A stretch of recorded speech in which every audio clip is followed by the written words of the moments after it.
շնորհավորություն, մեծարգո նախագահող, սիրելի գործընկերներ, հարգելի հայրենակիցներ։ Այսօր մենք կանգնած ենք այնպիսի իրականության առաջ, որտեղ պետության ապագան ընդամենը դարձել է մեկ անձի իշխանասիրության գերի։ Նիկոլ Փաշինյանի ղեկավարած իշխանությունն արդեն 7 տարի շարունակ ապացուցում է, որ ի վիճակի չէ պաշտպանել Հայաստանի պետականությունն ու անվտանգությունը։ Ակնհայտ է, որ Փաշինյանի կառավարման տարիներին Հայաստանի անվտանգության համակարգը ուղղակի փլուզվեց։ Բանակը, որը մեր գոյության հիմքն էր, նպատակային կերպով թուլացվեց եւ անզոր դարձավ մեր սահմանների պաշտպանության գործում։ Արցախը, որն անկախության տարիների ողջ ընթացքում եղել էր հայկական ինքնության եւ անվտանգության կարևորագույն բաղադրիչ, կապիտուլացվեց, հանձնվեց ու Արցախահայությունը բռնի տեղահանվեց։ Հայաստանի տարածքային ամբողջականությունը խաթարվեց։ Այս ամենը ոչ միայն արտաքին ճնշումների հետևանք էր, այլ առաջին հերթին իշխանության խայտառակ եւ ազգադավ քաղաքականության արդյունք։ Նույն պատկերը արտաքին քաղաքականության ոլորտում է։ Փաշինյանը կործանեց դիվանագիտական այնպիսի կապեր, որոնք տասնամյակներով եղել էին Հայաստանի անվտանգության հենասյուները։ Ռուսաստան-Հայաստան հարաբերությունները հասցվեցին աննախադեպ ցածր մակարդակի։ Արևմուտքի հետ հարաբերությունները ձևավորվեցին ոչ թե գործընկերային շահերի վրա, այլ կառուցվեցին մեկ կողմից իջեցվող հրահանգավորումների տրամաբանությամբ։ Իրանի հետ հարաբերությունները եւս վարկաբեկվեցին իշխանության անպատասխանատու հայտարարություններով ու քայլերով։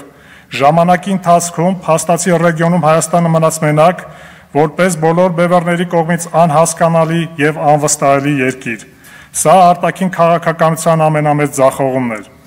Իշխանությունն այսօր ամբողջությամբ հրաժարվել է նաեւ հայոց ցեղասպանության միջազգային ճանաչման գործընթացից։ Դիվանագիտությունը կառուցվում է միակողմանի զիջումների տրամաբանության վրա։ Այսօր էլ բրոունյա շարժումով փորձում են իբր դիվերսիֆիկացված քաղաքականություն վարել, բայց արդյունքը զրո, քարոզչական աղմուկը ինչպես միշտ ամենաբարձր ձայնի վրա։ Նիկոլ Փաշինյանի իշխանությունը պատերազմ է հայտարարել մայրաթոռին, հարված հասցնելով մեր հավատքի եւ ազգային ինքնության հիմքերին։ Արժեզրկվում են եկեղեցական, կրթական եւ գիտական հաստատությունները։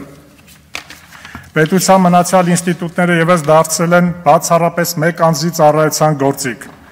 Կառավարությունն իրեն հռչակել է ժողովրդավարության բաստիոն, սակայն իրականում վերածվել է բռնապետական վարչակարգի։ Հայաստանում այսօր առկա են քաղաքական շարժառիթներով պայմանավորված քրեական հետապնդումներ։ Այսօր կան տասնյակ քաղբանտարկյալներ, խորհրդավոր սպանություններ են տեղի ունենում։ Միաժամանակ ծաղկում են հանցագործությունը, թմրամոլությունը, կոռուպցիան եւ բազմաթիվ այլ արատավոր բարքեր։ Այս ամենը վկայում է ոչ թե ժողովրդավարության ամրապնդման, այլ ժողովրդավարական ինստիտուտների հետընթացի մասին։ Փոխանակ համախմբելու հասարակությունը իշխանությունը զբաղված է մարդկանց բաժանելով սևերի եւ սպիտակների։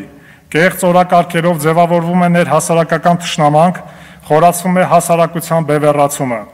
Տպավորություն է ստեղծվում, որ պետությունը գործում է ոչ թե քաղաքացիների համախմբման, այլ հակառակը, պառակտման համար, բաժանիր եւ տիրես սկզբունքով փորձելով պահպանել իշխանությունը։ Ամենից վտանգավորը այն է,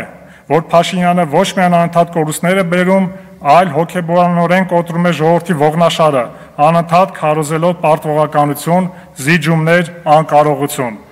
Հարգելի հայրենակիցներ, ժամանակը չի երիքի, եթե այստեղ գտնվողներս հերթով ու մեր դիտանկյուններից փաստարկված մանրամասներով ներկայացնենք այն ժամանակագրական ռեգրեսը, որը տեղի ունեցել այս իշխանականների կառավարման ժամանակահատվածում։ Հավատացեք, ոչ թե օրեր, այլ շաբաթներ ու ամիսներ կտևեն լսումները։